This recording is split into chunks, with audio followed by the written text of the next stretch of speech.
কিছুদিন পূর্বে এক বক্তার মুখে শুনেছিলাম মৃত্যুর পর আপন ভাই বোনের নাকি আর কোনোদিন দেখা হবে না।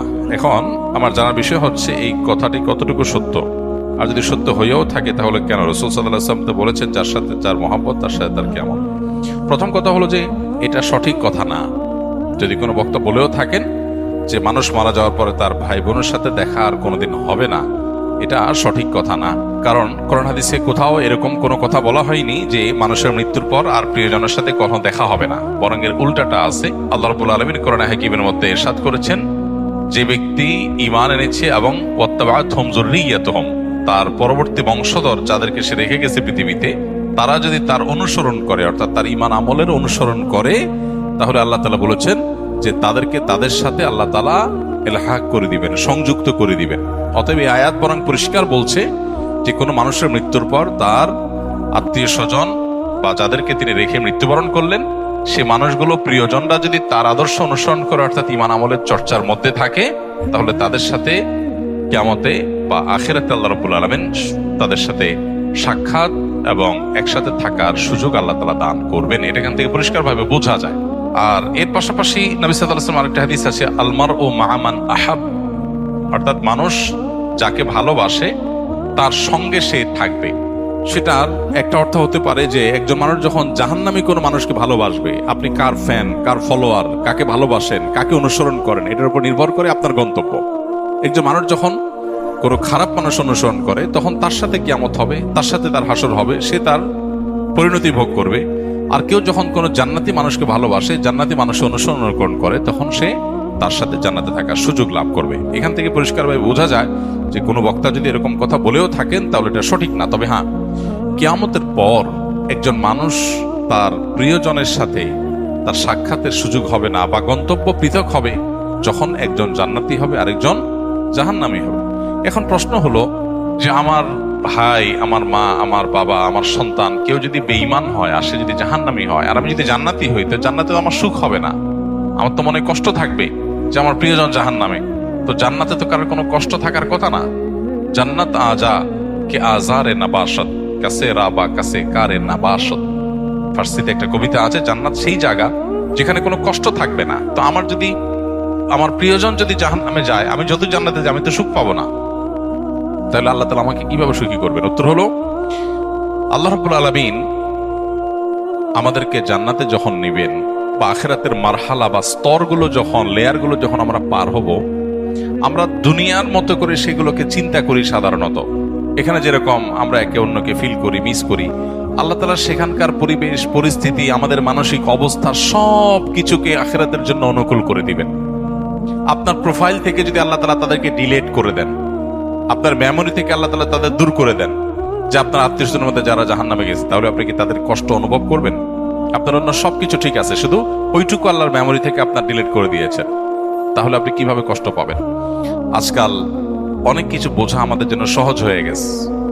দেখুন, যখন তথ্য প্রযুক্তি, জ্ঞান বিজ্ঞানের এই প্রসার ঘটে নাই, তখন কোরআন এবং হাদিসের এই আয়াতগুলো, এই নির্দেশগুলো, এগুলো বোঝাটা অনেক কঠিন ছিল। কিন্তু সাহাবা ইকরাম অকপটে বিশ্বাস করেছেন, তাদের বিবেক বুদ্ধিতে ধরুক বা না ধরুক। আজকে আমরা দেখতে পাচ্ছি দারুণ লজিক সেখানে আছে, যথেষ্ট যৌক্তিক গ্রাউন্ড আছে। আজকে 2025-এর পৃথিবীতে আল্লাহর দ্বীনের অনেক বিষয়, কোরআন এবং হাদিসের অনেক বিষয়, আখিরাতের অনেক বিষয় হয়তো আমরা বুঝে আসছে না। হয়তো সেটা 500 বছর পরের পৃথিবীতে এমন সব আবিষ্কার মানুষ হাজির করবে যেগুলো আমাদেরকে সেসব বিষয়গুলো বুঝতে সাহায্য করবে।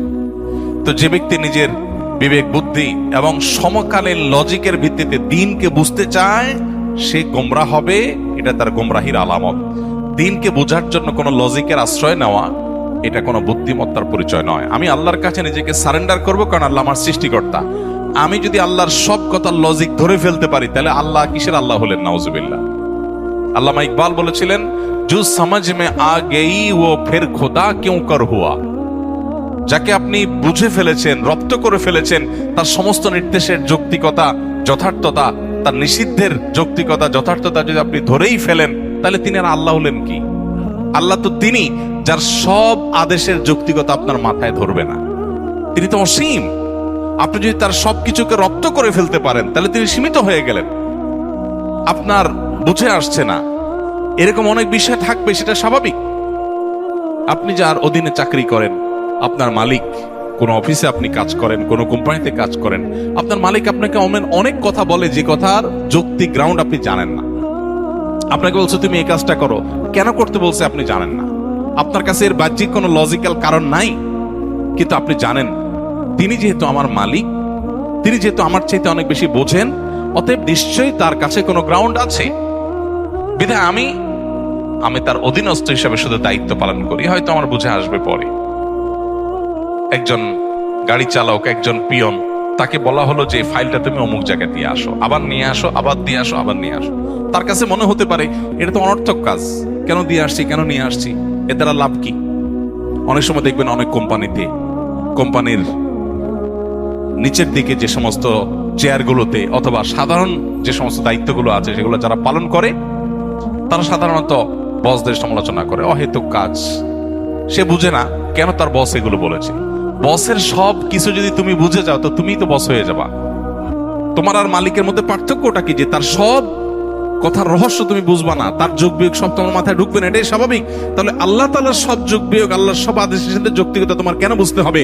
এটাই হলো সবচেয়ে বড় বিভ্রান্তি, এটাই হলো সবচেয়ে বড় ইললজিক্যাল, সবচেয়ে অযৌক্তিক কাজ, যে আল্লাহর সব আদেশ নিষেধের যথার্থতা আমার বুঝতে হবে। এই চেষ্টা করাটাই একটা হাস্যকর চেষ্টা। মানুষ হয়ে যদি আমার চাইতে অনেক দূরে থাকা, অনেক উপরে থাকা মানুষের আদেশ নিষেধের যৌক্তিকতা আমি না বুঝি, তাহলে সৃষ্টি হয়ে স্রষ্টার সমস্ত আদেশ নিষেধের যৌক্তিকতা আমার বুঝতে হবে, এটা মোটেও যৌক্তিক কোনো বিষয় নয়। তো যেটা বলছিলাম, যে প্রশ্নের উত্তরে এত কথা বলছিলাম, সেটা হলো যে আখিরাতে আল্লাহ রাব্বুল আলামিন কি করবেন সেটা নিয়ে আপনার আমার টেনশন নাই। আমাদের নাস্তিক বন্ধুদের অনেক প্রশ্ন থাকে, যে প্রশ্ন দেখে সরল মনা বা সংশয়ে ভোগা অনেক মানুষ তারা বিভ্রান্তিতে পড়ে যান, অদ্ভুত অদ্ভুত সব প্রশ্ন করে। ইমানদারের সমস্ত প্রশ্নের কমন উত্তর হলো আমি গোলাম কার? আল্লাহর। আল্লাহ আদেশ করেছেন, আমি তামিল করব। আল্লাহর সমস্ত আদেশ, সমস্ত নিষেধের যৌক্তিকতা বোঝা আমার জরুরি না। আমি যদি তার সব কিছু বুঝেই যাই, তাহলে তিনি আর আল্লাহ হলেন কি? তিনি তো আমার মতো মানুষই হয়ে গেলেন। আল্লাহ তো সে অসীম সত্তা, যার আদেশ নিষেধকে আমার সীমিত বিবেক দিয়ে সবকিছু বুঝবো না, এটি তো স্বাভাবিক। অতএব আখিরাতে কিয়ামতের দিন আল্লাহ তাআলা কিভাবে, আমার আত্মীয় স্বজন কেউ যদি জাহান্নামী হয়, আমি যদি জান্নাতি হই, তা আল্লাহ আমাকে কিভাবে সুখ দিবেন, এটা নিয়ে আমার টেনশন নাই। সুখ কিভাবে দিবেন এটা আল্লাহর কাজ, আমার টেনশন না করলেও চলবে। অদ্ভুত অদ্ভুত প্রশ্ন অনেকে করে। প্রশ্ন করে, ভাই একজন মানুষ কিয়ামতের মহাপ্রলয়ের 500 বছর আগে মারা গেছে, 500 বছর ধরে সে জাহান্নামী হওয়ার কারণে কবরের আযাব সত্য। আহলে সুন্নাত ওয়াল জামাতের আকীদা হলো আযাবুল কবরি ওয়া নাঈমুহু হাক্কুন। কবরে আযাব হবে খারাপ মানুষদের, আবার ভালো মানুষ হলে তার কবরে শান্তিরও ব্যবস্থা হবে। তার লাশ মাটির সাথে মিশে পচে গলে যেতে পারে আপাত দৃষ্টিতে, কিন্তু ওই তার ধ্বংসাবশেষ, তার যে মূল উপাদান, সেটাকে আল্লাহ তাআলা শান্তি দিবেন। দেখতে দেখা যাবে মাটি, সে মাটি হয়তো কষ্ট ভোগ করছে বা সুখ ভোগ করছে, এটা আমরা অনুভব করব না। আজকের পৃথিবীতে এটা তো বোঝা খুব সহজ। আজকের পৃথিবীতে এরকম বিষয়গুলো বোঝা একেবারেই সহজ। তো এই বিষয়টা সত্য। এখন প্রশ্ন হলো, যে ব্যক্তি কি আমাদের 500 বছর আগে মারা গেল, তাকে আল্লাহ তাআলা 500 বছর ধরে কবরের শাস্তি দিচ্ছেন। আরেকজন কিয়ামতের ঠিক আগের দিন মারা গেল, যেদিন কিয়ামত তার আগের দিন মারা গেল, তার শাস্তি দিন আল্লাহ তাআলা একদিন। এখন নাস্তিক ভাইদের প্রশ্ন হলো যে, ভাই মনে করেন দুইজন একে অপরাধে মারা গেছে, সমান অপরাধী হয়ে মারা গেছে। একজন 500 বছর ধরে শাস্তি পাইছে কবরে, আরেকজন মাত্র একদিন পাইছে, এরপর তো কিয়ামত হয়ে গেছে, আর কবরের শাস্তির সুযোগই নেই। তাহলে আল্লাহ তাআলা এখানে ইনসাফ কেমনে করবেন? আল্লাহ কিভাবে ইনসাফ করবেন, এই টেনশন তার মাথায় ঢুকছে। আল্লাহ রাব্বুল আলামিন ইনসাফ করবেন, দ্যাটস ইট। আল্লাহ কোরআনে পরিষ্কারভাবে ঘোষণা করে দিয়েছেন, ওমা রাব্বুকা বিযাল্লামিল লিল আবিদ। আল্লাহ তার কোনো বান্দাদের প্রতি কোনো জুলুম করবেন না, আল্লাহ জুলুম করেন না। আল্লাহ বলেছেন হাদিসে কুদসিতে, ইন্নী হারামতু যুলমা আলা নাফসি, আমি নিজের প্রতি নিজে জুলুমকে হারাম করে দিয়েছি। সো 500 বছর আগে মারা গেছেন, কিয়ামতের একদিন আগে মারা গেছেন, সেম অপরাধের অপরাধী, সমান অপরাধের অপরাধী, সমান দোষে দোষী, কিন্তু একজনকে 500 বছর ধরে শাস্তি, আরেকজনকে একদিন আগে শাস্তি। এই দুইটার মধ্যে আল্লাহ ব্যালেন্স কিভাবে করবেন, তার হাজারটা ব্যবস্থা আল্লাহর কাছে থাকতে পারে। আমার এটা চিন্তা না করলেও চলবে। আল্লাহ করবেন ইনসাফ, এতটুকু নিশ্চিত। আল্লাহ জুলুম করবেন না, এটুকু নিশ্চিত। কিভাবে করবেন সেটা আল্লাহ ভালো জানেন, এটা আমার জানার দরকার নেই। এটা হলো ইমানদারের কথা। তারপরেও বুঝার জন্য ইব্রাহিম আলাইহিস সালাম যেরকম বলেছেন, আল্লাহ কিভাবে আপনি আবার প্রাণীগুলোকে একত্র করবেন, জীবিত করবেন, আমাকে একটু দেখান। আল্লাহ বলেছেন, আওয়ালাম তুমিন, তোমার কি ইমান নাই? ইমান আসে না, বিশ্বাস হয় না? হ্যাঁ বলা বলা কিল্লিয়াত মাইন্না কালবি। আল্লাহ তাকে দেখাইছেন। তো বোঝার জন্য বলা। একজন মানুষকে 500 বছর ধরে শাস্তি দিলেন আল্লাহ তাআলা, আরেকজনকে একদিনে শাস্তি দিলেন। 500 বছরের শাস্তি একদিনে। এই শাস্তির কোয়ালিটি দিয়ে দীর্ঘদিন ধরে দেওয়া শাস্তি আর অল্প সময় দেওয়া শাস্তি, দুইটাকে সমন্বয় করা সম্ভব কিভাবে? আপনি একজনকে 100টা কিল দিলেন, কিল, দুজন সমান অপরাধ করছে, একজনকে 100টা দিয়েছেন, আরেকজনকে একটা দিয়েছেন, দুইটাকে সমান করা সম্ভব না? সম্ভব না। এখন কিল মাপা যায়। এখন মানুষ কতটা জোরে আঘাত করেছে এটাও মিটার দিয়ে কি করা যায়? মাপা যায়। আপনি একজনকে ছোট ছোট করে 100টা কিল দিলেন, যে পরিমাণ কষ্ট পাবে আরেকজনকে একটা বড় করে একটা দিলেন, সমান করা সম্ভব কি সম্ভব না? হ্যাঁ, 1000 কিল আর একটা কিল সমান করা সম্ভব কি সম্ভব না? হাতুড়ি দিয়ে এমন ভাবে জোরে দিলেন যেটা একদম নাই হয়ে গেল দুনিয়ার থেকে। আরেকজনকে 10,000 কিল দিলেন। তো এই দুইটার মধ্যে যদি ব্যালেন্স করা সম্ভব হয়, তাহলে 500 বছর আগে মারা যাওয়া মানুষ আর কিয়ামতের একদিন আগে মারা যাওয়া মানুষের শাস্তির মধ্যে ব্যালেন্স করা কেন অসম্ভব হবে? মানুষ সবকিছু নিজের মতো করে ভাবে, এজন্য সে ভুল করে। আমি মানুষ, আমার সীমিত শক্তি সামর্থ্য দিয়ে আমি ভাবি, আল্লাহ তাআলা অসীম, অতএব তার দ্বারা অসম্ভব বলতে কিছুই নাই। কিয়ামতের ময়দানের আল্লাহ রাব্বুল আলামিন জান্নাতে আত্মীয়-স্বজনকে যেরকম মিলিত করাবেন, আবার জাহান্নামে আত্মীয়-স্বজনের রাস্তা ভিন্ন হয়ে যাবে, কিন্তু ভিন্ন হওয়ার কারণে জান্নাতীর কোনো কষ্ট হবে না।